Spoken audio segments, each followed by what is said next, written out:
ஆதி பகவன் முதற்றே உலகு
வணக்கம் நேயர்களே, மீண்டும் குட் ஈவினிங் கனடாவில் உங்களை சந்திக்கிறதுல ரொம்பவே மகிழ்ச்சி. இன்றைக்கி நம்மளோட ப்ரோக்ராமோட sponsor Columbia group.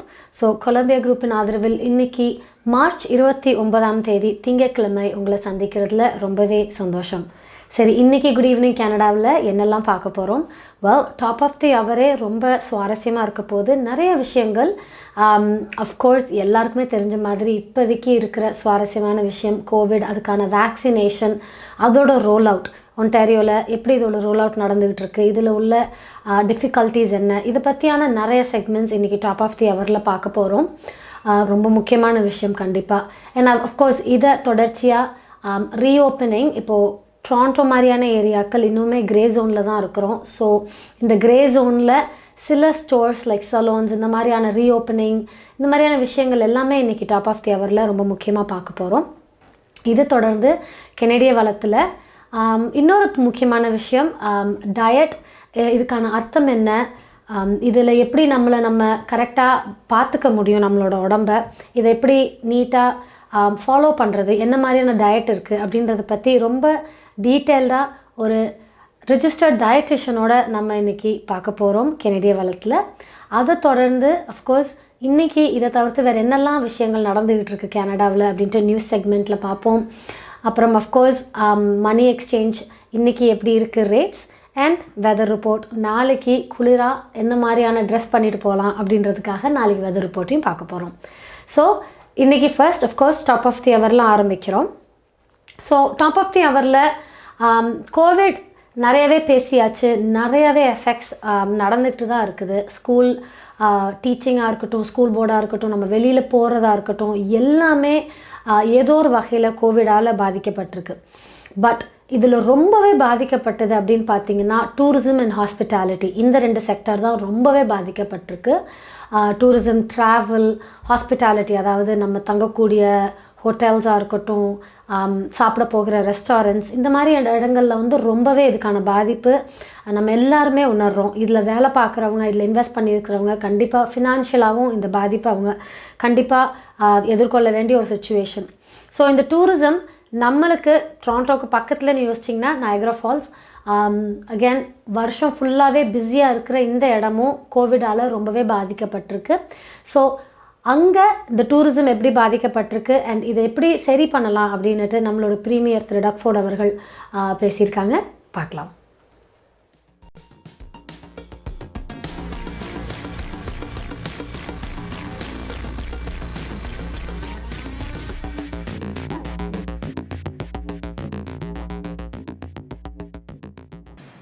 Because, as we know, the tourism sector has been hit harder than any other sector during COVID-19.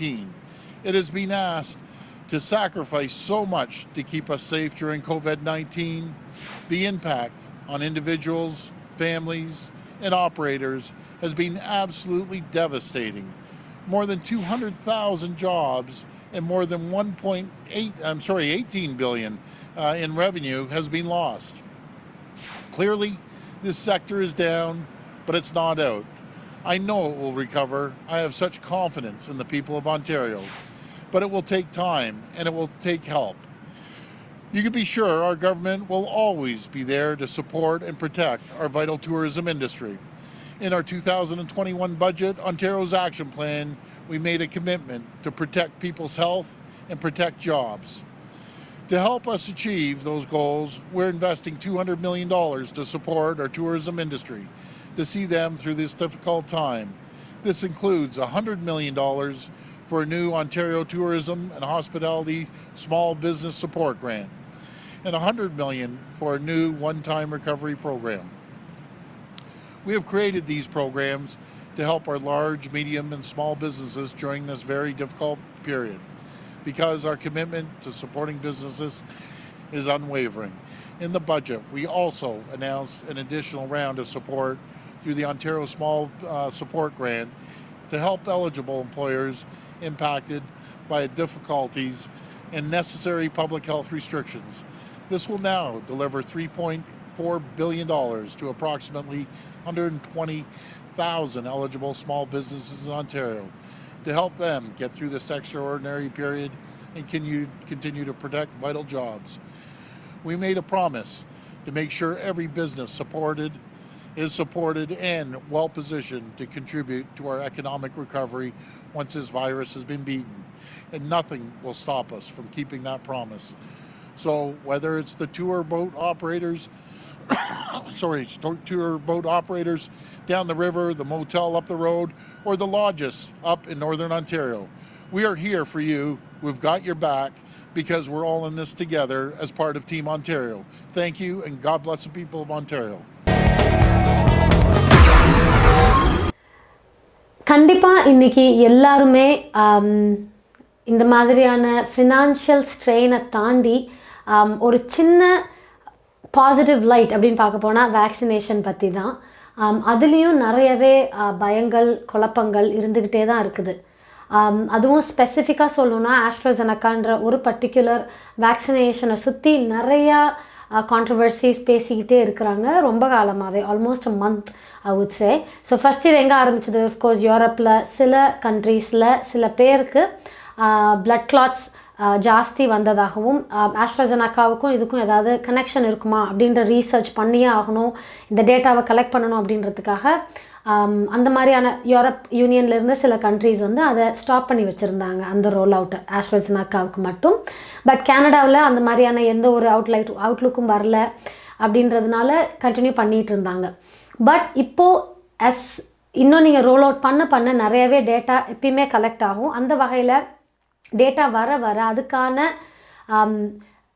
ரிலேட்டடாக எந்த மாதிரியான ரோல் அவுட்டை எந்தெந்த ஏஜ் குரூப்போடு இன்னும் ரொம்பவே ஸ்பெசிஃபிக்காக இருக்கும், அதாவது எந்த ஏஜ் குரூப்புக்கு இது ரொம்ப வைட்டலாக இருக்கும், அண்ட் எந்த ஏஜ் குரூப்பில் இன்னும் நமக்கு டேட்டா பத்தலை இல்லை வேறு ஏதாவது இன்னும் கிளியர் கட் எவிடன்சஸ் கிடைக்கலன்னா அந்தந்த ஏஜ் குரூப்பில் இதுக்கான ரோல் அவுட்டை வந்து ஸ்டாப் பண்ணி ரீசர்ச் பண்ணி ஃபுல் டேட்டா எடுத்ததுக்கப்புறம் பண்ணணும் அப்படின்றது வந்து பண்ணிகிட்ருக்காங்க. ஸோ அந்த வகையில் இன்றைக்கி ஒன்டாரியோவில் உள்ள அப்டேட் என்ன அப்படின்னா 55 அண்ட் அண்டர் இந்த ஏஜ் குரூப்க்கு வந்து ஆஸ்ட்ராசெனக்காவை இப்போதைக்கு ஸ்டாப் பண்ணி வைக்கலாம்.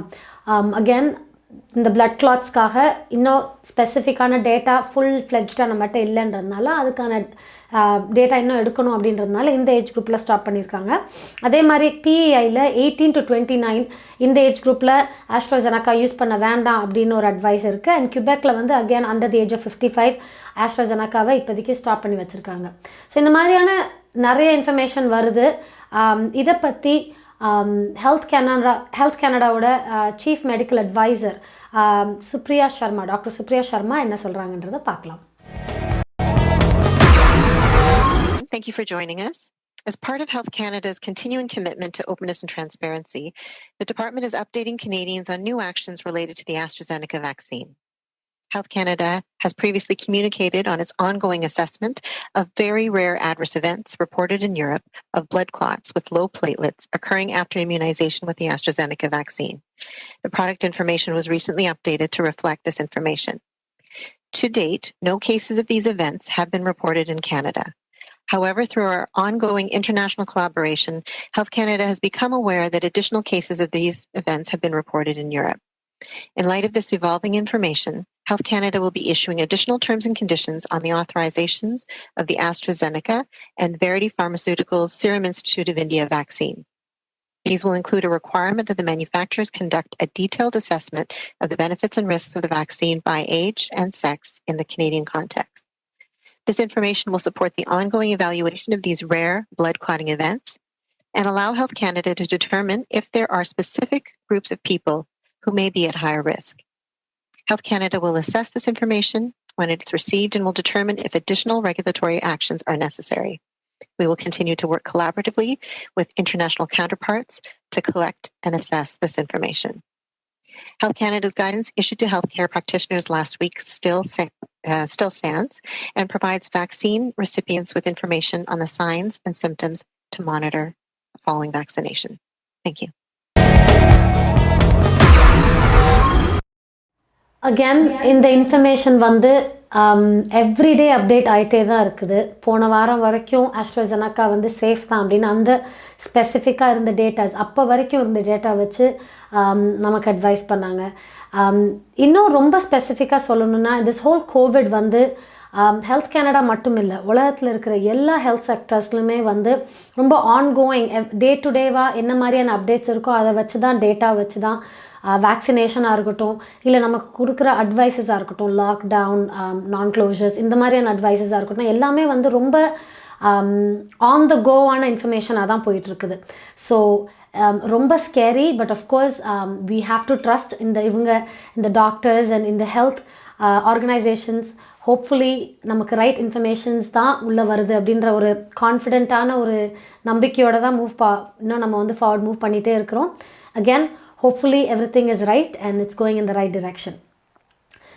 ஸோ ஒரு சைட் ஆஸ்ட்ராஜெனக்காவோட இந்த மாதிரியான இன்ஃபர்மேஷன் அண்ட் ஏஜ் குரூப்ஸில் நமக்கு டேட்டா இல்லை, ஸோ அந்த ஏஜ் குரூப்புக்கு ஸ்டாப் பண்ணி அதுக்கான ரீசர்ச் எடுக்கணும் அப்படின்னு ஒரு பக்கம் பேசிகிட்டு இருக்கிற அதே சமயத்தில் நம்மளோட ஹெல்த் ஆஃபீஸர் கிறிஸ்டின் எலியட் அவங்க வந்து ஆஸ்ட்ராஜெனக்கா வேக்சினேஷனை தான் போட்டுட்ருக்காங்க. அகேன் இது வந்து இந்த ஆஸ்ட்ராஜெனக்காவை சுற்றி இருக்கிற கான்ட்ரவர்சிஸை ஸ்டாப் பண்ணணும் அப்படின்ற ஒரு நோக்கத்தோடு தான் இந்த வேக்சினேஷன் எடுத்துக்கிட்டாங்க. அதை இப்போ பார்க்கலாம்.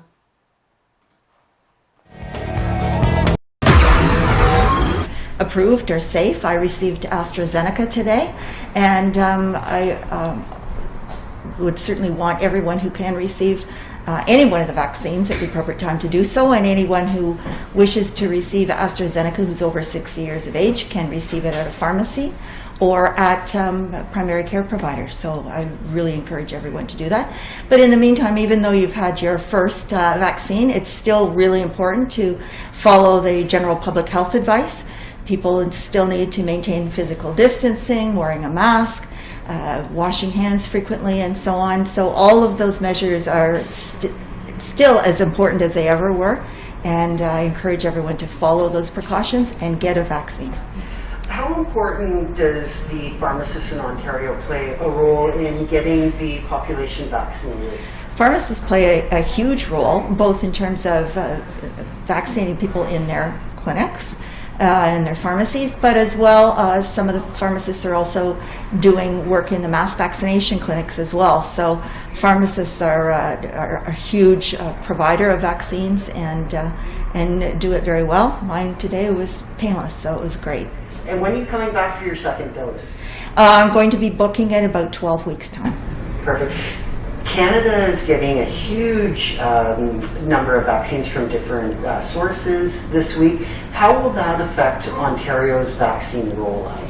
Well, it means we're going to be able to expand the rollout. Right now, pharmacies only in a few locations are able to provide them, but we're going to make sure that we have 3 pharmacies available in every public health unit region. There are 34 of them, to be able to provide vaccines as well as the mass vaccination clinics, and of course primary care providers, particularly for people that have outstanding conditions, other issues that people want to check with their primary care provider before they receive the vaccine. So again, AstraZeneca பார்ப்போம் வரும் நாட்களிலையும் இதுக்கான updates என்ன மாதிரியான informations வருதுன்னுட்டு. But இது இல்லாமல் almost 3.3 million vaccination doses கனடாவுக்குள்ளே within the next few days உள்ள வருது, which means a lot of these vaccination clinics வந்து இன்னும் ஃபாஸ்ட்டாக எவ்வளோ பேருக்கு வேக்சினேஷனை கொடுக்க முடியுமோ அவ்வளோக்கு சீக்கிரம் கொடுக்கணுன்னு ட்ரை பண்ணுவாங்க. ஸோ இந்த vaccination again most of the கிளினிக்ஸில் கொடுக்குறது வந்து Pfizer and Moderna and AstraZeneca. அவங்க சொன்ன மாதிரியான அந்த ஏஜ் குரூப் பிலோ 55க்கு நாட் அட்வைசபிள். ஸோ அந்த ஏஜ் குரூப்பில் ஆஸ்ட்ராசெனக்கா கொடுக்க மாட்டாங்க. ஸோ இப்போதைக்கு Pfizer and Moderna and AstraZeneca மூணுமே அப்ரூவ்ட். அண்ட் 70+ ஏஜ் குரூப் வந்து நீங்கள் உங்களோட அப்பாயின்மெண்ட்டை உங்களோட ஹாஸ்பிட்டல்ஸோடையோ இல்லை ஒன்டாரியோட வெப்சைட்லேயோ போய் புக் பண்ணிவிட்டு எடுத்துக்கலாம் வேக்சினேஷனை. ஃபர்ஸ்ட் டோஸ் மட்டும்தான். அண்ட் அகேன் ஃபர்ஸ்ட் டோஸ் எடுக்கும் போது ஆல்மோஸ்ட் 2 வீக்ஸ் ஆகும் உங்களோட இம்யூனிட்டி இன்க்ரீஸ் ஆகிறதுக்கு. அண்ட் ஃபஸ்ட் டோஸுக்கு அப்புறம் அப் டு 70 to 80% உங்களுக்கான வேக்சினேஷனுக்கான இம்யூனிட்டி கிடைக்கும். So which is good protection. So again 70+ age group வந்து இப்போதைக்கு எல்லா செக்டர்ஸ்லையுமே வேக்சினேஷன் பண்ணிகிட்ருக்காங்க. அண்ட் அஃப்கோர்ஸ் இன்னொரு நியூஸ் என்னென்னா இந்த வீக் கூட almost 30% of the cases 30% of the vaccination appointments வந்து புக் ஆகலை. ஸோ எவ்வளோக்கு எவ்வளோ சீக்கிரமாக உங்களோட சான்ஸ் வரும்போது அந்த வேக்சினேஷன் எடுத்துக்கிறது ரொம்ப முக்கியம் அப்படின்றத ஹெல்த் கனடா மீண்டும் மீண்டும் சொல்லிட்டு தான் இருக்கிறாங்க. ஆன் தட் நோட் வேக்சினேஷன் எவ்வளோ முக்கியம் அப்படின்னு யோசித்தோம்னா reopening is very related to vaccination. ஏன்னா இப்போது டொரண்டோவில் கூட இன்னுமுமே நம்பர் ரொம்ப ஹையாக தான் இருக்குது. மோர் தென் 2000 கேசஸ் டொரண்டோவில் மட்டுமே. ஜான்வரியை தொடர்ந்து இப்போ ரொம்பவே ஹையாக இருக்குது அப்படின்னு சொல்கிறாங்க. ஸோ அகேன் மாஸ் வேக்சினேஷன் தான் இதுக்கான ஒரே பதில் அப்படின்றதுனால எல்லாருமே அதை நோக்கி தான் அட்வைஸ் பண்ணிகிட்ருக்காங்க. April 12th ஆல்மோஸ்ட் இப்போ வந்து நிறைய ஸ்டோர்ஸ், சலான்ஸ், ரெஸ்டாரண்ட்ஸ் இந்த மாதிரி இடங்கள் வந்து கண்ட்ரோல்டு கெப்பாசிட்டியோட ரீஓப்பன் ஆகலாம் அப்படின்னுட்டு நியூஸ் இருந்துச்சு நம்ம கிரே ஜோனுக்குள்ளே போகும்போதே. பட் இப்போ நம்பர்ஸ் இருக்கிற சிச்சுவேஷன் படி இந்த ரீஓப்பனிங் நடக்குமா நடக்காதா அப்படின்னுட்டு எல்லார் மனசுலையுமே ஒரு குவெஸ்சன் இருக்குது. ஸோ இதை பற்றி நம்மளோட மேயர் திரு ஜான் டோரி அவர்கள் என்ன சொல்கிறாங்கன்றதை பார்க்கலாம். Our message today continues to be very simple. First and foremost, please get vaccinated. Our Team Toronto effort to get people vaccinated across the city is going strong, with more than 481,000 doses administered by the city and by hospitals and our healthcare partners, pharmacies and family doctors across the city of Toronto. And I want to say a special word of thanks to the 16,220 people who booked appointments to get vaccinated over the weekend. This morning, we opened 2 additional mass immunization clinics in Willowdale and Malvern, and we're on track to open another site at the hangar in Downsview next Monday. These mega clinics are just one part of the effort that Team Toronto is making to getting shots in the arms of Torontonians, ideally all 3 million of us. 19 clinics are operating across the city today, thanks to our hospital and healthcare partners and the efforts of the city itself. We continue to urge people who are over the age of 70 or over, to book their vaccine appointment if you were born in 1951 or earlier. You are eligible right now, if you were born in 1951 or earlier, to get your dose of vaccine at our city-run clinics. There is no time better than the present to get this protection at a time when the variants are posing a renewed threat, as we'll hear from Dr. Davila today. I strongly urge people who are eligible to get their shot as soon as possible. As Dr. Davila will detail in her report today, the COVID-19 cases are on the rise, helped by the variants. The sooner we're all vaccinated, the sooner this pandemic will be over. So please don't wait. Go online now at toronto.ca/COVID-19 or call 1-888-999-6488. Our vaccine efforts depend almost entirely on vaccine supply from the other governments. As you know, the federal government secures the vaccine supply and the provincial governments distribute it to municipalities in the case of Ontario. Today, the Greater Toronto and Hamilton area mayors and chairs met, as they do every Monday, and issued a statement following the meeting urging the two governments, the federal and provincial governments, to work together to make sure reliable and increased supplies of vaccine doses are available to our region and to other regions across the country that have been particularly hard hit by the virus. An objective examination of the numbers indicates that the GTHA, the Greater Toronto and Hamilton area, is a COVID hotspot in the country, and we were unanimous in asking that that be taken into account in vaccine allocations alongside other hotspots in the country. Our best public health advice is that we need to have as much vaccine as possible right now in order to get as many people vaccinated as quickly as possible. Canada பிராம்டனில் இருக்கும் பெரிய தமிழர் நிறுவனம் Colombia wedding invitation முதல் அனைத்து printing தேவைகளுக்கும் Colombia printing. நீங்கள் அனுப்பும் பணம் உலகின் எந்த நாடுகளுக்கும் நம்பிக்கையோடு கிடைத்திட கொலம்பியா மணி டிரான்ஸ்ஃபர். திரைப்படங்கள், பாடல்கள், MP3 என அனைத்தும் உடனுக்குடன் பெற்றிட கொலம்பியா வீடியோ. சொன்னா இது ஒரு குட்டி மால் மாதிரி. ஸோ கோவிட் நம்பர்ஸை பொறுத்த வரைக்கும் ஒரு சின்ன தவறு சொல்லிட்டேன். நான் ஒன்டாரியோ மொத்தமாகவே அப்வர்ட்ஸ் ஆஃப் 2000 கேசஸ், டொரண்டோவில் மட்டுமே 600+ கேசஸ் தான். ஸோ அகேன் இருந்தாலும் கனடாவில் இது ஹை நம்பர்ஸ் ஒன்டாரியோ பொறுத்த வரைக்கும். ஸோ இதனால தான் ரொம்ப ரெஸ்ட்ரிக்ஷன்ஸ் அண்ட் இப்படி ஒரு ஜோனையுமே ரொம்ப ஸ்பெசிஃபிக்காக கிரே ஜோனில் என்ன மாதிரியான ரெஸ்ட்ரிக்ஷன்ஸ் அண்ட் ரீஓப்பனிங்ஸ் பெட்டர் அப்படின்றத ரொம்ப உன்னிப்பாக கவனிச்சுக்கிட்டு இருக்காங்க. அண்ட் அஃப்கோர்ஸ் எல்லாருக்கும் தெரிஞ்சது மாதிரி மார்ச் பிரேக் புஷ் பேக் பண்ணி இப்போது April 12th மார்ச் பிரேக் இல்லை, I should say spring break ஆரம்பிக்கிறதா இருந்துச்சு. பட் அதை சுற்றியும் இப்போது ஒரு சின்ன சலசலப்பு இருந்துக்கிட்டு தான் இருக்குது. ஏன்னா எஜுகேஷன் மினிஸ்டர் வந்து we will still go ahead with the break அப்படின்னு அவங்க சொல்லியிருக்காங்க. பட் நம்மளோட ப்ரீமியர் திரு டக்ஃபோர்ட் அவர்கள் வெயிட் பண்ணி தான் பார்க்கணும் இந்த வீக்கெண்ட் வரைக்கும் நம்பர்ஸ் எப்படி போகுது, அதுக்கேற்ற மாதிரி தான் மார்ச் பிரேக்கை பற்றி யோசிக்கணும் அப்படின்னு சொல்லியிருக்காங்க. ஸோ அகேன் இதை பற்றியுமே hopefully by the end of this week நமக்கு ஒரு கிளாரிட்டி கிடைக்கும்னு எதிர்பார்க்குறோம். ஸோ இந்த மாதிரி கோவிட் சம்மந்தப்பட்ட விஷயங்கள் நிறைய இடங்களில் நிறைய விஷயங்கள் பார்த்துக்கிட்டே இருக்கிற போது of course on a global front நம்மளோட பணம் புழக்கம் அண்ட் டெப்த், அதாவது கடன் எந்த மாதிரியான இருக்குது ஒரு கண்ட்ரிலையுமே கண்டிப்பாக இப்போ கோவிடால் நிறைய மாற்றங்கள் நடந்திருக்கு இந்த செக்டரில், பணம் புழக்கம் அண்ட் டெப்த் மேனேஜ்மெண்ட்டில். ஸோ இதுக்கான யுனைடெட் நேஷன்ஸோட மீட்டிங், அதாவது United Nations meeting of heads of state and government on the international டெப்த் ஆர்கிடெக்சர் அண்ட் லிக்விடிட்டி. ஸோ இந்த ஒரு செக்டர் மீட்டிங்கில் எல்லா உலகத்தில் இருக்க மோஸ்ட் ஆஃப் த கண்ட்ரீஸோட ஹெட்ஸ் அண்ட் கவர்மெண்ட் ஹெட்ஸ் வந்து மீட் பண்ணி இதை எப்படி மேனேஜ் பண்ணலாம் அப்படின்றத பற்றி பேசியிருக்காங்க. ஸ்பெசிஃபிக்லி இதில் நம்மளோட பிரைம் மினிஸ்டர் திரு ஜஸ்டின் ட்ரூடோ அவர்கள் என்ன சொல்கிறாங்கன்றதை பார்க்கலாம். At our last meeting for this initiative, I remember saying that our world was at a crossroads because what was clear then and what has only become clearer in the months since is that this pandemic has laid bare gaps and inequalities in our economies and our societies.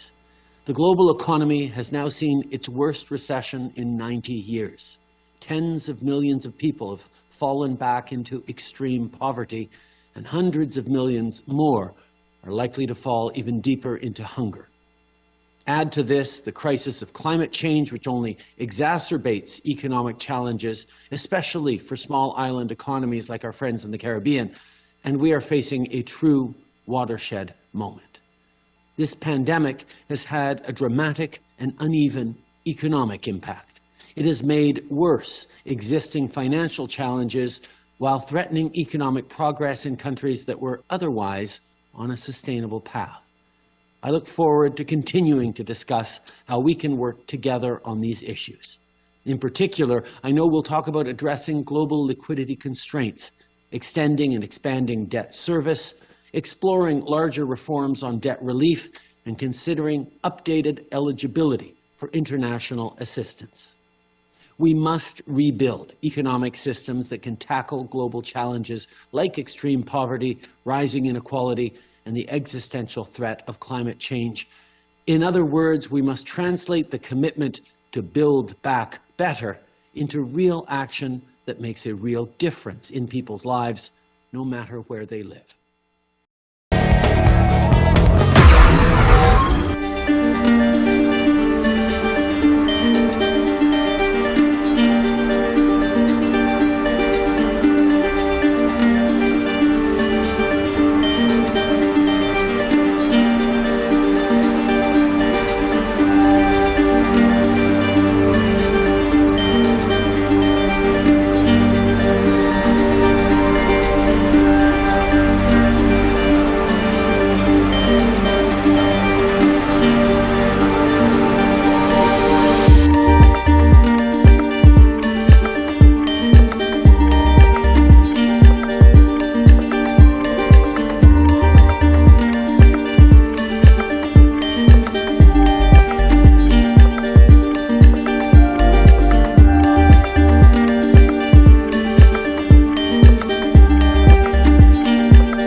எப்பயுமே health அப்படின்னு நம்ம யோசிச்சாலே first நம்ம மனசில் வர்றது வந்து ரொம்ப ஹெல்த்தியான சாப்பாடு சாப்பிட்ணும், டயட் அண்ட் மெயின்டைன் பண்ணணும் பாடி ஹெல்த் மட்டும் இல்லாமல் வெயிட்டையும் மெயின்டைன் பண்ணுறதுக்கு டயட் ரொம்ப முக்கியமான ஒரு விஷயம். அதே மாதிரி எக்ஸசைஸ். ஸோ இந்த 2 விஷயம் தான் எப்பயுமே நம்ம யோசிப்போம்.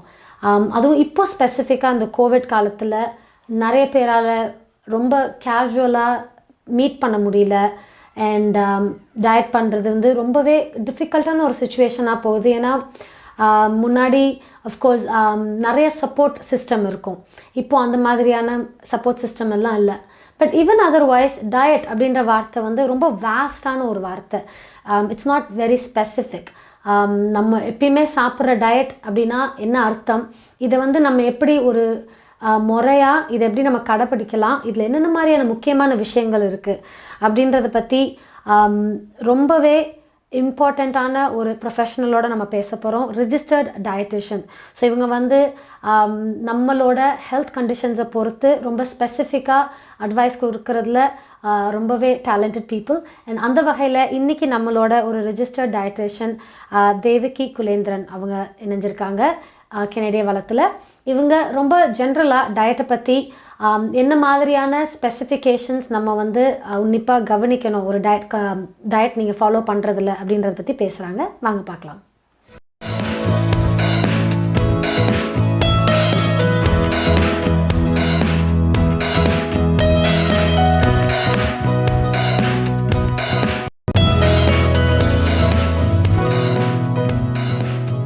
குட் ஈவினிங் கனடா நேயர்கள் அனைவருக்கும் வணக்கம். மீண்டும் மற்றொரு நிகழ்ச்சி மூலமாக உங்கள் அனைவரையும் சந்திக்கின்றோம்.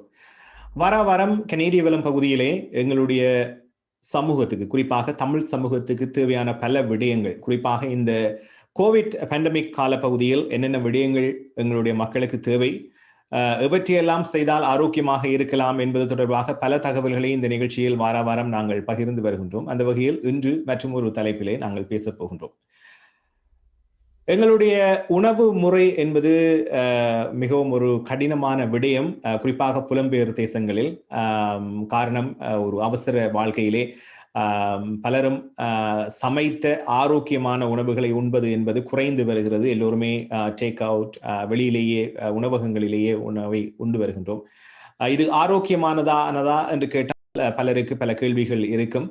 ஆகவே ஆரோக்கியமான உணவை எப்படி சாப்பிடலாம், அதே நேரத்தில் ஆரோக்கியமாக எங்களை எப்படி வைத்துக் கொள்ளலாம், இது தொடர்பாக பலருக்கு பல கேள்விகள் இருக்கும். ஆகவே இது சம்பந்தமாக நாங்கள் இன்றைய நிகழ்ச்சியில் பேச போகின்றோம். இந்த வாரத்திலிருந்து அவ்வப்போது நாங்கள் இது தொடர்பாக பல விடயங்களை அறிந்து கொள்ள போகின்றோம். அதற்கு எங்களோடு இந்த வாரம் தொடக்கம் இது சம்பந்தமாக பேசுவதற்கு ஒருவர் இணைந்து கொள்கின்றார்.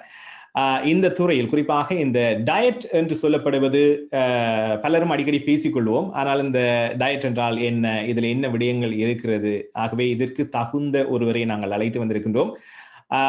தேவகி குலேந்திரன் அவர்கள் டயட்டிஷியனாக இந்த துறையில் படித்து பட்டம் பெற்று இப்பொழுது அதே துறையில் பணியாற்றி கொண்டிருக்கின்றார். ஆகவே அவர் மூலமாக பல தகவல்களை நாங்கள் பெற்றுக்கொள்ளப் போகின்றோம். வணக்கம் தேவகி குலேந்திரன் அவர்களே.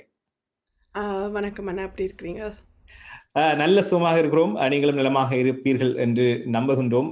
முதலில் உங்களுக்கு நன்றியை தெரிவித்துக் கொள்ள வேண்டும். காரணம், இப்படியான விடயங்களை எங்கள் சமூகத்தில் இருப்பவர்கள் மூலமாக அறிந்து கொண்டால் மிகவும் இலகுவாக இருக்கும். காரணம், ஆங்கிலத்திலோ தமிழோ அல்லது கலந்து சில தகவல்களை நாங்கள் பரிமாறிக்கொள்கின்ற பொழுது பலருக்கு உபயோகமானதாக இருக்கும். அந்த வகையில் முதலில் இந்த நிகழ்ச்சிக்கு நீங்கள் ஒப்புக்கொண்டு வந்ததற்கு நன்றியை கூறிக்கொண்டு, எவ்வளவு காலமாக இந்த துறையில நீங்க பணியாற்றுறீங்க?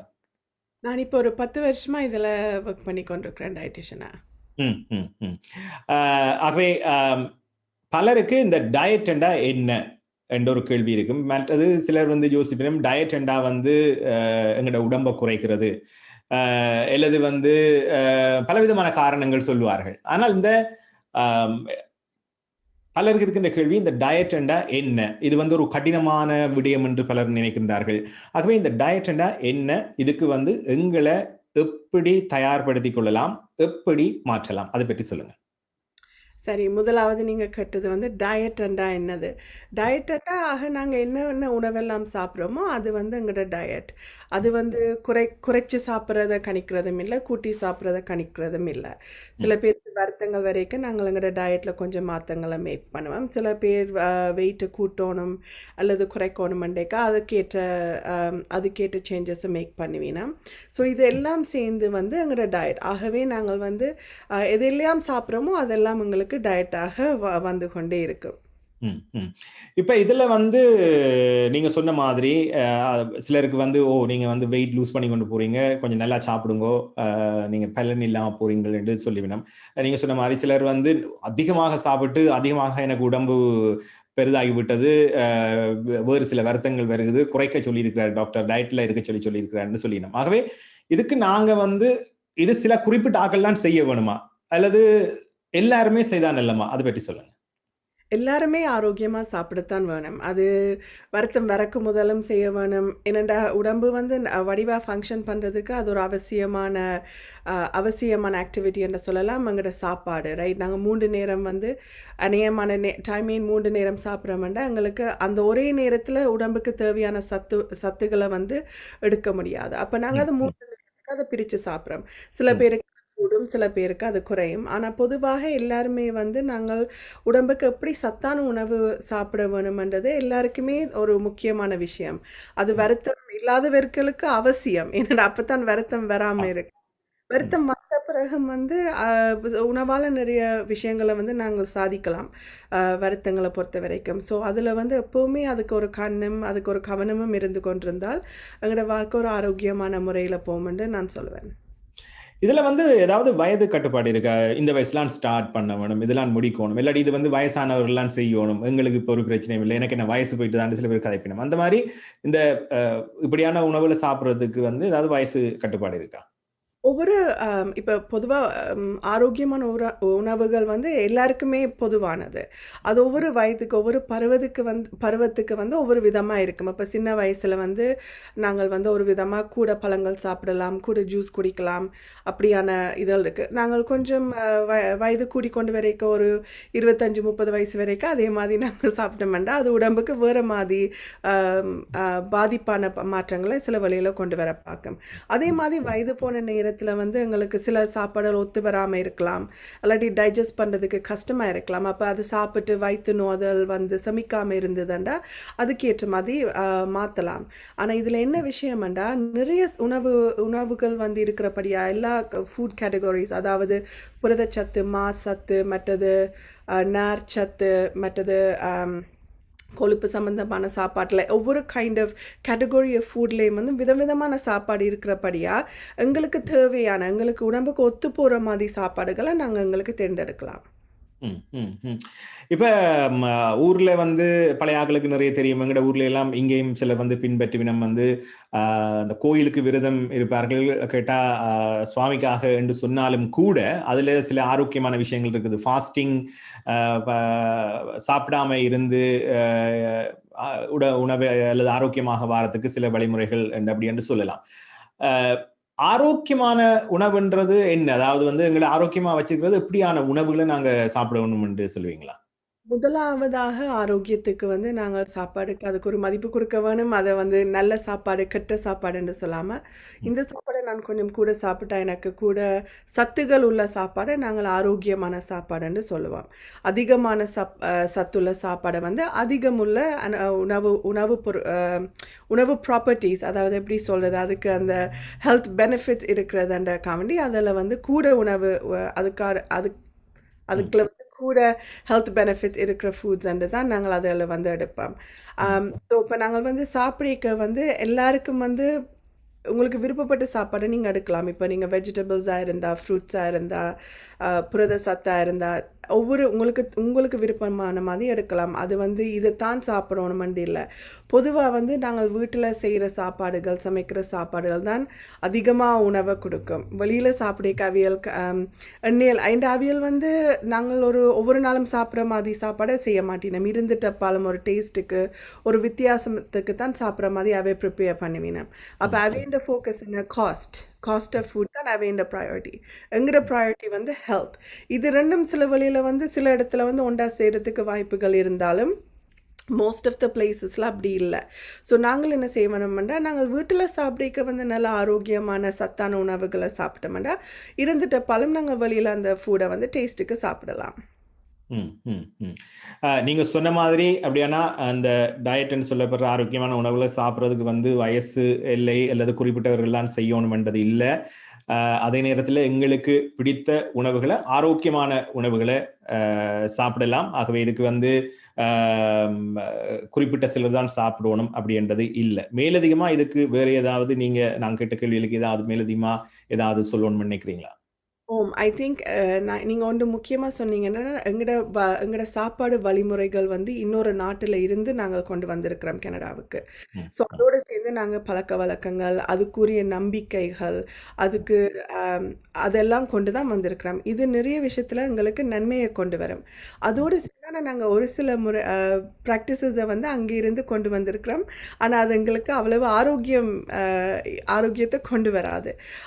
அதில் நான் ஒன்று கூற விரும்புகிறேன். ஏனென்றா நான் இந்த கிளினிக்கில் அன்றைக்கு நான் ஒரு ப்ரெசன்டேஷன் செய்யும் போது ஒரு யங் கேர்ள் என்ன கேட்டால், என்னென்னா இந்த காஃபி மற்றது கோலாஸ் ப்ரெக்னென்சியில் குடிக்கும் போது இது வந்து உங்களுக்கு வந்து குழந்தையோட ஸ்கின் கலரை வந்து டார்க்காக கொண்டு வருமா அந்த மாதிரி. எனக்கு அப்போ வெரி ஷாக்டாக போயிட்டுது. ஏன்னா எல்லாரும் இந்த நாட்டில் வந்து எந்த நாட்டிலையும் வந்து பிள்ளைகளை வந்து ஆரோக்கியமாக தான் பெற்றெடுக்க யோசிப்பினம். அந்த குழந்தைன்ற நிறத்தை பற்றி யோசிக்க வேண்டிய சிச்சுவேஷனில் அந்த கேர்ள் இருக்கும்போது அது சரியான கவலைக்குரிய விஷயமா இருக்குது. இந்த மாதிரி மனப்பான்மைகளை நாங்கள் எங்களோட சொசைட்டியில் இருந்து நாங்கள் விட்டு தள்ள வேண்டும். ஏனென்றா நாங்கள் படிப்புக்கு அறிவுக்காண்டி இல்லை, ஜஸ்ட் பொது பழக்கமாகவே நாங்கள் அதை செய்ய வேணும். எங்களுக்கு நிறைய நல்ல விஷயங்களும் அதை சொல்லியிருக்கணும். எங்களோட டயட்டில் தான் ப்ரெக்னென்சியில் வந்து நிறைய ஃபிஷ் சாப்பிடணுமென்று சொல்லியிருக்கணும், வெந்தயம் சேர்த்து சாப்பிடணுமென்று சொல்லியிருக்கணும். அப்போ எங்களுக்கு நிறைய ஆரோக்கியமான நல்ல விஷயங்களும் இருக்கும் போது இந்த ஜெனரேஷனில் இருக்கிற பிள்ளைகளுக்கு நாங்கள் வந்து அதை சொல்லிக் கொடுக்காம எங்களோட ஸ்கின் கலர் அப்படி வெள்ளையாக இருக்க வேணும், நீங்கள் கருப்பாக இருக்கக்கூடாது, வெளியில் போக வேண்டாம், இந்த சாப்பாடு சாப்பிட, அந்த கைண்ட் ஆஃப் திங்ஸ் சொல்லிக்க அவைக்கு வந்து அதை வேண்ட மென்டல் ஹெல்த்து சரியாக பாதிச்சு அவைக்கு சரியான முறையில் வந்து எங்களோட தமிழ் உணவுகளையும் சரி வழிமுறைகளையும் சரி விட்டு போக பாக்கினோம். ஏன்னா அவைகளுக்கு வந்து அது வந்து அவையோட மென்டல் ஹெல்த்தை வந்து நெகட்டிவாக எஃபெக்ட் பண்ணுது. ஸோ ஆஸ் அ டயட்டிஷியன் வந்து எந்த விருப்பம் உங்களோட சேனல் மூலமாக வந்து இந்த மெசேஜஸை கொஞ்சம் நீங்கள் எடுத்து சொல்லி எங்களோட சொசைட்டியில் நிறைய நல்ல விஷயங்கள் இருக்குது, நாங்கள் அதை எடுத்துக்கொண்டு இந்த கைண்ட் ஆஃப் இதில் வந்து நாங்கள் ஃப்யூச்சர் ஜெனரேஷன்ஸுக்கு வந்து கொடுக்கக்கூடாதுன்னு நினைக்கிறேன். நிச்சயமா நல்ல விஷயங்கள். அதாவது எனக்கு கூட ஞாபகம் இருக்கிறது, எங்களோட ஊர்ல நினைக்கிறேன் பெரிய அக்காவிகளுக்கு எல்லாம் அவையில் தாய்மை அடையக்கில் வந்து குங்குமப்பூ பாலில் போட்டு கொடுத்தா பிள்ளை வந்து சிவப்பா பிறக்கும் அல்லது வெள்ளையா பிறக்கும். அதுல ஏதோ ஒரு ஆரோக்கியம் இருந்திருக்கிறது, ஏதோ உணவு சத்து அதுல இருந்திருக்கிறபடியா தான் அப்படி சொல்லியிருக்கணும். ஆனா அவ வந்து அதை குடிக்கணும் என்றதுக்காக இப்படி ஒரு சில காரணங்களை அவர்கள் ஊகித்து வைத்துக் கொள்வார்கள். அப்படி சொல்லிக்கலாம் வா குடிப்பா ஆர்வமா, இப்ப சின்ன பிள்ளைக்கு அந்த தொட்டில் ஆட்டக்கூடாது பிள்ளை இல்லாம, அப்படியான விஷயங்களை நாங்கள் பலமுறை வந்து அது ஒரு சில பேர் வந்து சொல்லிவினோம் மூட நம்பிக்கை இதுன்னு சொல்லி, அப்படி ஒரு காரணத்தை சொன்னா அவையில் வந்து ஆர்வமா அதை சாப்பிடுவினம் அல்லது குடிப்பினம் என்றதுக்காக கூட இருக்கலாம். ஆகவே இது ஒரு பெரிய டாபிக், இது ஒரு பெரிய நீண்ட விடயம் கதை பேசுவதற்கு. ஆகவே இன்று ஒரு சில விடயங்களை உங்கள் மூலமாக பெற்றுக்கொண்டோம். தேவகி குலேந்திரன், உங்களுக்கு இது சம்பந்தமாக நினைக்கிறேன் உங்களுக்கு இணையதளம் கூட அல்லது நீங்கள் கூட சில விடயங்களை யூடியூப் வாயிலாக கூட சொல்லி வருகின்றீர்கள். அதை பற்றிய விவரங்களை பகிர்ந்து கொள்வீர்களா ஆர்வம் உள்ளவர்கள் சென்று பார்ப்பதற்கு? நான் யூடியூப்ல வந்து Tamil eats and other treats என்ற ஒரு சேனல் வந்து இப்போ ரீசெண்ட்லி தொடங்கி இருக்கிறேன். அது என்னென்னா எங்களோட தமிழ் உணவுகள், அதோடு சேர்ந்து நாங்கள் இப்போ வெளிநாட்டிலே வளர்ந்தபடியாக அதுக்கு நாங்கள் பாஸ்டாவில் மிளகாத்தூள் போட்டு தான் சில வழியில் சாப்பிட்றோம். ஸோ இந்த மாதிரி கொஞ்சம் பிளெண்டடான ஃபுட்ஸ், மிக்ஸ் ஃபுட்ஸை பற்றி எனக்கு குக்கிங் செய்ய விருப்பம். அதை நான் வந்து அடுத்த குக்கிங் தெரிஞ்ச ஆக்களுக்கு மட்டுமண்டில் கூடுதலாக வந்து புதுசாக பழகிற ஆக்களுக்கு சிம்பிளிஃபை பண்ணி அதில் எப்படி செய்கிறன்ற மாதிரி கொஞ்சம் வீடியோஸ் போட்டுக்கொண்டு வரேன். உங்களுக்கு விருப்பம்ண்டா நீங்கள் வந்து அதில் கமெண்ட் பண்ணலாம். உங்களுக்கு என்னென்ன ரெசிபீஸ் பார்க்க ஆர்வமாக இருக்குன்றதை நீங்கள் என்னோட ஷேர் பண்ணிங்கன்னா நான் அதுக்கேற்ற மாதிரி உங்களுக்கு பிளான் பண்ணி செய்து கொடுக்குறேன். நன்றி தேவகி குலேந்திரன், அந்த தகவல்களை எங்களோடு பகிர்ந்து கொண்டதுக்காக. நிச்சயமாக நாங்கள் இன்னொரு பொழுதில் சந்தித்துக் கொண்டு மேலதிகமாக பேசுவோம். நன்றி, வணக்கம். நன்றி, வணக்கம். உங்கள் வாழ்க்கையின் வெற்றிக்கு ஹோம் லைஃப் ஃபியூச்சர் ரியாலிட்டியில் இணையுங்கள். Top 5 Home Life brokerage in Canada. Broker of record Selva வெற்றிவேலின் அனுபவ பட்டறிவுடன் கூடிய பயிற்சி. 600க்கும் மேற்பட்ட முகவர்கள் நமது சமூகத்தில் 1000க்கும் மேற்பட்ட முகவர்களை உருவாக்கிய பெருமை. 4000 சதுர அடி பரப்பில் ஒரே கூரையின் கீழ் private lending, mortgage, investment, law firm, in house training, networking events, seminars, இன்னும் பல.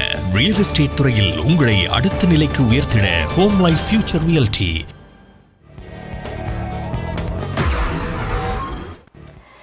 ஸோ அஃப்கோர்ஸ் நிறைய முக்கியமான விஷயங்கள் பேசிகிட்டு இருக்கோம். அடுத்ததாக இன்றைக்கி மணி எக்ஸ்சேஞ்ச் ரேட் என்ன மாதிரி இருக்குது அப்படின்றத பார்ப்போம்.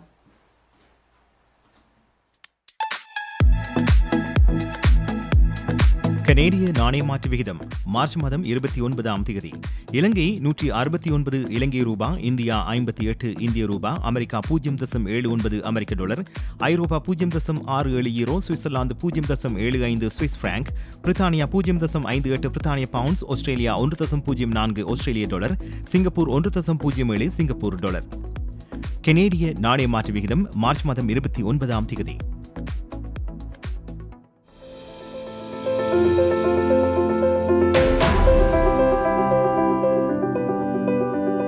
We changed lives for the better, especially when you need it most.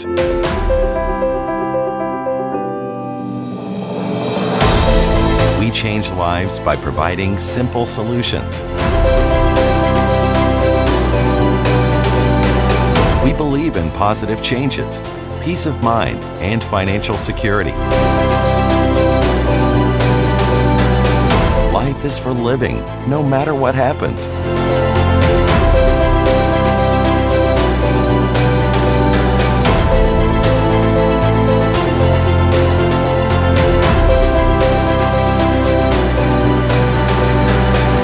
Life 100. Protect what matters the most to you, your family, and your business.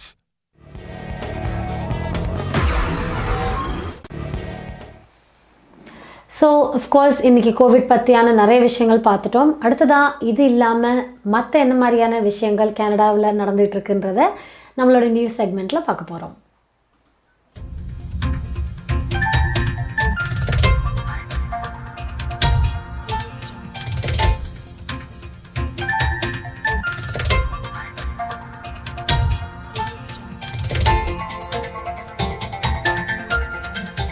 வணக்கம். இன்று மார்ச் மாதம் 29ஆம் தேதி திங்கட்கிழமை. கொலம்பியா குரூப் ஆதரவில் goodevningcanada.com, தேசியம்நேஷன்.com ஆகிய இணையதளங்களின் இன்றைய கனேடிய செய்திகள். செய்தி தொகுப்பு தேசியம் சஞ்சிகை குழுமம்.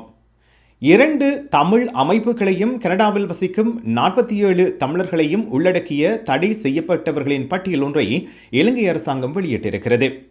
அமைப்புகளையும் தனி நபர்களையும் உள்ளடங்கிய இலங்கை அரசாங்கத்தின் இந்த வர்த்தமானி பிப்ரவரி மாதம் 25ஆம் தேதி திகதியிடப்பட்டு வெளியிடப்பட்டுள்ளது. இந்த பட்டியலில் கனேடிய தமிழர் பேரவை, கனேடிய தமிழர் தேசிய அவை ஆகிய கனேடிய அமைப்புகளும் உள்ளடக்கப்பட்டுள்ளன. இதேவேளை ஒன்டாரியோ, கியூபெக் மாகாணங்களில் வசிக்கும் 47 தமிழர்களின் விவரங்களும் இந்த பட்டியலில் உள்ளடக்கப்பட்டுள்ளது. பயங்கரவாதம் தொடர்பான நடவடிக்கைகள், பயங்கரவாதத்துக்கு நிதியளித்தல் ஆகியன அமைப்புகளும் தனி நபர்களும் பட்டியலில் இணைக்கப்பட்டுள்ளமைக்கான காரணங்களாக குறிப்பிடப்பட்டுள்ளன. இலங்கை அரசின் இந்த வர்த்தமானி அறிவித்தல் தனக்கு திகைப்பை ஏற்படுத்தியுள்ளதாக ஸ்காப்ரோ ரூச்பாக் தொகுதியின் நாடாளுமன்ற உறுப்பினர் கரி ஆனந்தசங்கரி ஒரு அறிக்கையில் தெரிவித்துள்ளார். இலங்கையில் மனித உரிமை மீறல்கள் தொடர்பான விசாரணையை ஆதரிக்க கன்சர்வேட்டிவ் கட்சி கனேடிய அரசாங்கத்தை வலியுறுத்தியுள்ளது. கனேடிய பிரதமர் ஜஸ்டின் ட்ரூடோ தலைமையிலான லிபரல் அரசாங்கத்திடம் கன்சர்வேட்டிவ் கட்சி இந்த கோரிக்கையை வலியுறுத்தியுள்ளது. இன்று இந்த விடயம் குறித்து உத்தியோகபூர்வ எதிர்க்கட்சியான நிழல் வெளியுறவு அமைச்சர் மைக்கேல் ஷாங், நிழல் சர்வதேச அபிவிருத்தி மற்றும் மனித உரிமைகள் அமைச்சர் கார்னட் ஜீனியஸ் ஆகியோர் இணைந்து ஒரு அறிக்கையை வெளியிட்டுள்ளார்கள். இந்த அறிக்கையில் அண்மையில் கனேடிய அமைப்புகளையும் தனி நபர்களையும் உள்ளடக்கிய இலங்கை அரசாங்கத்தின் வர்த்தமானி வெளியீடு குறித்து கவலை தெரிவிக்கப்பட்டுள்ளது. 55 வயதுக்குட்பட்டவர்களுக்கான ஆஸ்ட்ராசெனெகா தடுப்பூசி வழங்கலை கனடாவின் பல மாகாணங்கள் நிறுத்துகின்றன. இன்று நாசி எனப்படும் நோய் தடுப்புக்கான தேசிய ஆலோசனை குழு வெளியிட்ட புதிய வழிகாட்டுதல்களை அடுத்து இந்த முடிவை மாகாணங்கள் எடுத்துள்ளன. இன்று 55 வயதுக்கு உட்பட்டவர்களுக்கு ஆஸ்ட்ராசெனெகா தடுப்பூசி வழங்கலை நிறுத்த நாசி பரிந்துரைத்திருந்தது.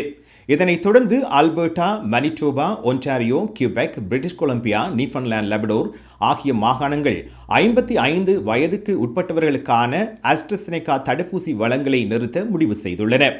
தமது மாகாணத்தில் இனி எவருக்கும் ஆஸ்ட்ராசெனெகா தடுப்பூசி வழங்கப்பட மாட்டாது என இன்று காலையே பிரின்ஸ் எட்வர்ட் ஐலண்ட் அறிவித்திருந்தது. நோவஸ்கோஷியாவில் ஆஸ்ட்ராசெனெகா தடுப்பூசி 60 முதல் 64 வயதுக்குட்பட்டவர்களுக்கு மாத்திரமே வழங்கப்படும் நிலையில் இன்றைய நாசியின் அறிவித்தல் தமது தடுப்பூசி வழங்கல் நடவடிக்கையில் எந்த மாற்றமும் இல்லை என அறிவிக்கப்பட்டிருக்கிறது. கோவிட் தொற்றின் 3வது அலையை கியூபெக் மாகாணம் எதிர்கொள்வதாக சுகாதார அமைச்சர் தெரிவித்துள்ளார். கியூபெக்கில் தொற்றுகளின் எண்ணிக்கை அதிகரித்து வரும் நிலையில் இந்த அதிகாரப்பூர்வ அறிவித்தலை அமைச்சர் கிறிஸ்டியன் டுபே இன்று வெளியிட்டார். தொற்றின் பரவலை குறைக்க எடுக்க வேண்டிய நடவடிக்கைகள் குறித்து ஆராய்ந்து வருவதாக அவர் கூறியிருக்கின்றார். இந்த நிலையில் கட்டுப்பாடுகளை மீண்டும் வலுப்படுத்துவது குறித்த முடிவை மருத்துவமனைகளில் அனுமதிக்கப்படுபவர்களின் எண்ணிக்கையும், குறிப்பாக தீவிர சிகிச்சை பிரிவில் அனுமதிக்கப்படும் நோயாளர்களின் எண்ணிக்கை முடிவு செய்யும் என்றும் அமைச்சர் டுபே தெரிவித்துள்ளார். ஒன்டாரியோ சுகாதார அமைச்சர் கிறிஸ்டின் எலியட் இன்று கோவிட் தடுப்பூசியை பெற்றுக்கொண்டார். தடுப்பூசி குறித்து தயக்கத்தை எதிர்கொள்ளும் வகையில் ஆஸ்ட்ராசெனெகா தடுப்பூசியை இன்று அமைச்சர் எலியட் தொலைக்காட்சியில் நேரடி ஒளிபரப்பில் பெற்றுக்கொண்டார். தடுப்பூசிகளை பெறுவது குறித்த தயக்கத்தை எதிர்கொள்ளும் வகையில் ஆஸ்ட்ராசெனெகா தடுப்பூசியை பகிரங்கமாக பெறவுள்ளதாக ஒன்டாரியோ மாகாண சுகாதார அமைச்சர் கடந்த வாரமே அறிவித்திருந்தார். கியூபெக்கின் சுகாதார அமைச்சர் கடந்த 2 வாரங்களுக்கு முன்பு ஆஸ்ட்ராசெனெகா தடுப்பூசியை பகிரங்கமாக பெற்றுக்கொண்டார் என்பது குறிப்பிடத்தக்கது. உய்கூர் இஸ்லாமியர்களுக்கு எதிரான துஷ்பிரயோகம் குறித்த உலகின் கவலைகளை சீனா கவனத்தில் எடுக்க வேண்டும் என்று கனேடிய பிரதமர் வலியுறுத்தியுள்ளார். கடந்த வாரம் சீனாவுக்கு எதிராக பொருளாதார தடைகளை கனடா விதித்திருந்தது. அமெரிக்கா, இங்கிலாந்து, ஐரோப்பிய ஒன்றியம் ஆகியவற்றுடன் இணைந்து கனடாவும் இந்த பொருளாதார தடைகளை விதித்தது. இதற்கு பதிலளிக்கும் வகையில் கடந்த வார விடுமுறையில் பல கனேடிய அரசியல்வாதிகளுக்கு சீனா பொருளாதார தடைகளை விதித்திருந்தது. இன்று தொடர்ந்தும் 5வது நாளாக ஒன்டாரியோவில் 2000க்கும் அதிகமான கோவிட் தொற்றுகள் பதிவாகியுள்ளன. இந்த நிலையில் மாகாணத்தின் தொற்றின் பாதிப்பு விகிதம் 2 மாதங்களுக்கு மேல் காணப்படாத அளவுக்கு உயர்ந்துள்ளது. இன்று 2094 தொற்றுகளும் 10 மரணங்களும் ஒன்டாரியோவில் அறிவிக்கப்பட்டன. பதிவு செய்யப்பட்ட மாகாணத்தின் தொற்றுகளின் 7 நாள் சராசரி இப்போது 2094 அதிகரித்துள்ளது. இந்த எண்ணிக்கையில் ஒரு வாரத்துக்கு முன்னர் 1599 இருந்தது குறிப்பிடத்தக்கது. இவை தவிரவும் கியூபெக்கில் 891, பிரிட்டிஷ் கொலம்பியாவில் 774, அல்பர்டாவில் 545, சஸ்கெச்சுவானில் 202, மனிடோபாவில் 53, நியூ பிரன்ஸ்விக்கில் 11 என இன்றைய தொற்றுகள் பதிவாகியுள்ளன. இதன் மூலம் கனடாவில் மொத்தம் 4543 புதிய தொற்றுகள் பதிவாகியுள்ளன. பிரிட்டிஷ் கொலம்பியாவில் 6, கியூபெக்கில் 5 என இன்றைய மரணங்களும் அறிவிக்கப்பட்டுள்ளன. இன்றுடன் கனடாவில் 9,71,688 தொற்றுகளும் 22,900 மரணங்களும் அறிவிக்கப்பட்டதுடன் 9,01,751 பேர் சுகமடைந்துள்ளதாக அறிவிக்கப்பட்டுள்ளது. டொரண்டோவில் அமைந்துள்ள ஜெர்மன் துணை தூதரகத்தின் முன்பாக இன்று ஒரு ஆர்ப்பாட்டம் கனேடிய தமிழர்களினால் முன்னெடுக்கப்பட்டது. ஜெர்மனியில் இருந்து ஈழத்தமிழர்கள் நாடு கடத்தப்படுவதை கண்டித்து இந்த ஆர்ப்பாட்டம் நடைபெற்றது. 100க்கும் அதிகமான ஈழத்தமிழர்கள் ஜெர்மனியில் நாடு கடத்தலுக்காக தடுத்து வைக்கப்பட்டுள்ள நிலையில் இன்றைய ஆர்ப்பாட்டம் ஒழுங்கு செய்யப்பட்டது. இன்றைய ஆர்ப்பாட்டத்தின் ஒரு பகுதியாக இந்த நாடு கடத்தல்களுக்கு எதிரான ஒரு மகஜர் ஜெர்மன் துணை தூதரகத்திடம் கையளிக்கப்பட்டதாக தெரிய வருகிறது. ஜெர்மனியில் தடுத்து வைக்கப்பட்டுள்ள தமிழர்கள் நாளை ஒரு விசேட விமானத்தில் இலங்கைக்கு நாடு கடத்தப்பட இருப்பதாக தகவல் வெளியாகியுள்ளது. இத்துடன் கொலம்பியா குரூப் ஆதரவிலான இன்றைய கனேடிய செய்திகள் நிறைவு பெறுகின்றன. எமது செய்தி தொகுப்பு வார நாட்களில் இரவு எமது யூடியூப் சேனலில் பதிவேற்றப்படும். மீண்டும் நாளை செவ்வாய்க்கிழமை இரவு சந்திப்போம். நன்றி, வணக்கம்.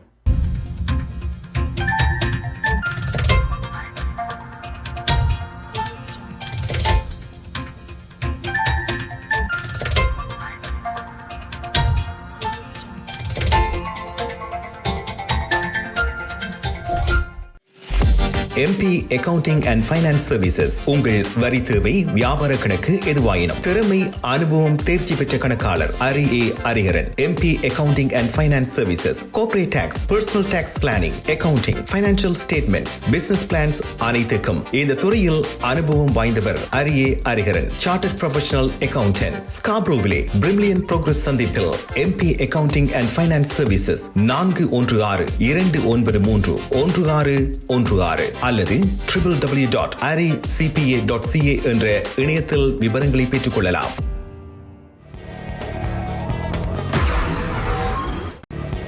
கொலம்பியா குரூப்பின் ஆதரவில் இன்னைக்கு குட் ஈவினிங் கனடாவில் அடுத்ததாக வெதர் பார்க்க போகிறோம். நாளைக்கு என்ன மாதிரியான வெதர் இருக்க போகுது? அஃப்கோர்ஸ் ஸ்ப்ரிங் ஆரம்பித்து பெட்டரான வெதராக தான் இருக்கும்னு நம்புகிறோம். பார்க்கலாம்.